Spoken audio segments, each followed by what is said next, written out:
दोस्तों, इजराइल फिलिस्तीन के बीच 25वें दिन जंग जारी और जंग के दौरान व्लादिमीर पुतिन ने एक ऐसा ऐलान कर दिया है जिसके चलते हड़कंप मच चुका है। जहां पॉलिटिकल प्रेशर लगातार हमास को लेकर के, फिलिस्तीन को लेकर के बनाने की कोशिश दुनिया भर के नेताओं द्वारा जारी है।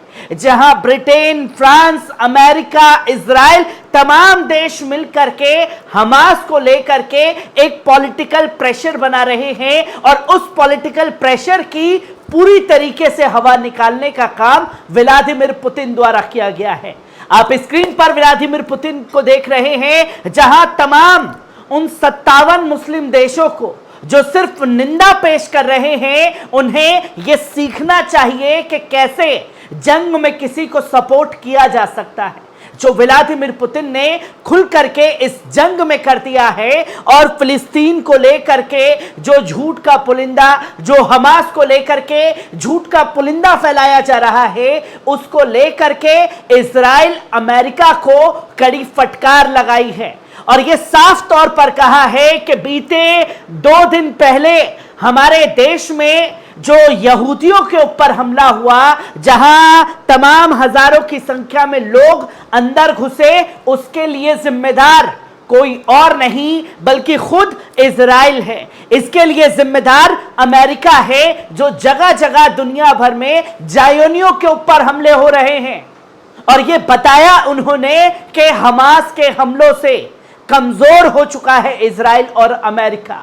जहां यह साफ तौर पर ऐलान किया कि इस जंग में आप यह देखें कि ऐसी घटनाएं करा करके किसे फायदा हो सकता है और कौन इसका फायदा उठाना चाहता है। इसलिए जो लोग पॉलिटिकल प्रेशर बना करके ये बताने की कोशिश कर रहे हैं कि दंगाई हैं, इनके ऊपर कार्रवाई होनी चाहिए, तो ये दंगाई भी आप ही के द्वारा तैयार किए गए हैं। अगर आप गाजा में नरसंहार नहीं करते तो आप इसके लिए तमाम जगह जो दुनिया भर में आपके लोगों पर हमले हो रहे हैं वो शायद नहीं होते। और इतना बड़ा स्टेटमेंट खुल करके व्लादिमीर पुतिन का ये दे देना एक साफ संकेत देता है कि इस जंग में अभी कई और बड़े उथल पुथल देखने को मिलने वाले हैं। जहां आपको ये बता दें कि तमाम इंटरनेशनल मीडिया ने तमाम बातें कही और यह बताया कि कैसे व्लादिमीर पुतिन ने आज इजराइल और अमेरिका को दुनिया के सामने यूं कहें तो नंगा करके रख दिया है। जहां बीबीसी की रिपोर्ट के अनुसार रूसी राष्ट्रपति व्लादिमीर पुतिन ने सोमवार को यह आरोप साफ तौर पर लगाया कि दागेस्तान में इजराइल विरोधी दंगा, जिसमें फिलिस्तीन समर्थक भीड़ ने तेल अवीव में एक उड़ान में सवार यहूदी यात्रियों की तलाश के लिए रूसी हवाई अड्डे पर धावा बोल दिया, पश्चिम देश और यूक्रेन द्वारा आयोजित किया गया था। कल जिस तरीके से वीडियो सर्कुलेट हुए दुनिया भर में, और अमेरिका और इजराइल ने, यूक्रेन ने और तमाम ब्रिटेन, फ्रांस जो आज फिलिस्तीन के खिलाफ एकजुट हैं, वो यूक्रेन रशिया की जंग में यूक्रेन के साथ मिले हुए हैं। और फिर भी ये देश जो हैं यूक्रेन को पिटने से व्लादिमीर पुतिन से नहीं बचा पाए। और ये साफ तौर पर व्लादिमीर पुतिन ने कहा कि जो ये घटना की गई है, इसको अंजाम जो है यूक्रेन द्वारा दिया गया, जो पश्चिम देश लगातार इस्लामोफोबिया बढ़ाने का काम कर रहे हैं। इसके लिए जिम्मेदार कोई और नहीं बल्कि वो लोग खुद हैं।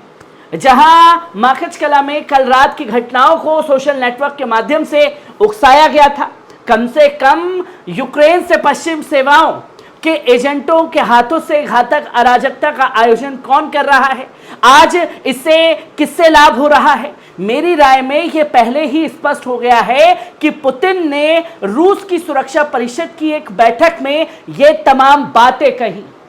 सुरक्षा परिषद की, अपने जो डिफेंस फोर्स है उसके साथ में बैठ करके एक मीटिंग व्लादिमीर पुतिन ने की और ये लगातार कहा जा रहा था कि उन दंगाइयों के ऊपर कार्रवाई होगी, ये करना चाहिए, वो करना चाहिए।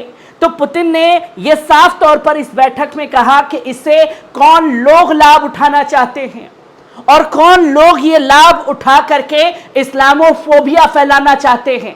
हमें इन चीजों को देखना और समझना जरूरी है। कल जो घटना यहां घटित हुई है, जहां पुतिन ने संयुक्त राज्य अमेरिका के सत्तारूढ़ अभिजात वर्ग और उनके दोषी ठहराया गया है। जो भी चीजें आज दुनिया में हो रही हैं यहूदियों के साथ में, और जो नरसंहार गाजा में हो रहा है मजलूम फिलिस्तीनियों का हमास के लड़ाकों के नाम पर, इसके लिए जिम्मेदार सिर्फ और सिर्फ अमेरिका है। जहां उन्होंने साफ तौर पर कहा कि दागिस्तान के गवर्नर सरगेई ने भी कहा कि दंगे यूक्रेन के क्षेत्र से गद्दारों द्वारा भड़काए गए थे। जहां कल का बयान सामने आया था कि ये कहा गया रक्षा मंत्री द्वारा कि जो चीजें घटित हुई हैं उस पर हम कार्रवाई करेंगे। जब एक्शन लेने की बात आई तो पुतिन के बयान के बाद रक्षा मंत्रालय ने सब साफ तौर पर कहा कि ये पश्चिमी देशों द्वारा भड़काए गए दंगे थे, जिसको अंजाम दिया गया यूक्रेन द्वारा। ये तमाम तस्वीरों के ऊपर पर्दा डाला और साफ तौर पर अपने लोगों का खुल करके समर्थन किया और ये कहा कि जो चीजें हैं उसके लिए जिम्मेदार सिर्फ और सिर्फ अमेरिका है। इसके अतिरिक्त क्रेमलिन ने सोमवार को शांति के लिए बाहरी हस्तक्षेप को जिम्मेदार ठहराया। पुतिन के प्रवक्ता दिमित्र ने कहा कि बैठक में रूसी समाज को विभाजित करने के लिए मध्य पूर्व में घटनाओं का उपयोग करने के पश्चिम प्रयासों पर चर्चा की जाएगी। घटना के एक दिन बाद सोमवार को पुतिन ने सुरक्षा और कानून अधिकारियों की बैठक बुलाई थी। कल जब ये घटना घटी तो आज पुतिन ने ये बैठक बुलाई हुई थी और उस बैठक में ये साफ तौर पर कहा कि जो चीजें घटित हुई हैं इसके लिए जिम्मेदार अमेरिका और इजराइल है, जो नरसंहार वो गाजा में कर रहे हैं। मैं बार बार इन बातों को इसलिए कह रहा हूं क्योंकि ये चीजें समझने की जरूरत है। जहां व्हाइट हाउस ने फिर पुतिन के इस बयान के बाद एक प्रेस ब्रीफिंग बुलाई, जिस प्रेस ब्रीफिंग में अमेरिकी राष्ट्रीय सुरक्षा परिषद के प्रवक्ता जॉन किर्बी ने क्लासिक रूसी बयानबाजी कहा हिंसक दंगे की निंदा नहीं करने और यहूदियों के प्रति नफरत, भेदभाव और कट्टरता को रोकने की अपील करने के लिए क्रेमलिन की आलोचना की। जहां अमेरिका ने पुतिन के बयान पर क्या कहा, वो ये बताने की कोशिश करते हैं कि जो घटना किसी देश में घटती है तो उस देश के लोग उसकी निंदा पेश करते हैं, पर पुतिन ने इसकी निंदा पेश नहीं की क्योंकि जो घटना कल घटित हुई वो खासतौर पर हमला जो किया गया वो चेचन्य समुदाय से जुड़े हुए जो मुसलमान थे उन लोगों ने यह हमला जाकर के किया और चेचन्य मुसलमानों का किस तरीके से हर जगह बचाव करते हुए व्लादिमीर पुतिन दिखाई देते हैं। ये दुनिया के सामने तस्वीरें आई जो कि अमेरिका ने इसमें ये बात कही और बताया कि यही क्लासिक रूसी का बयानबाजी है। जो रूस इसी तरीके से क्लासिकल बयानबाजी करता हुआ अक्सर दिखाई देता है और वो यहूदियों के खिलाफ नफरत को बढ़ा रहा है।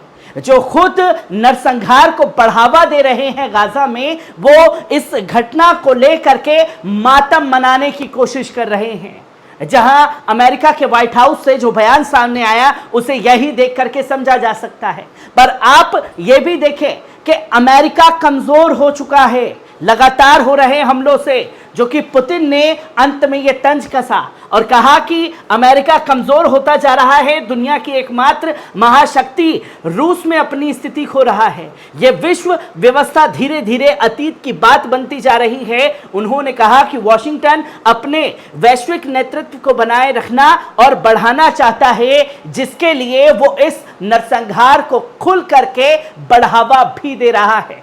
पर व्लादिमीर पुतिन ने अपने इस बयान से यह साफ तौर पर बता दिया और दिखा दिया कि किस तरीके से किसी भी चीज का कैसे समर्थन किया जा सकता है।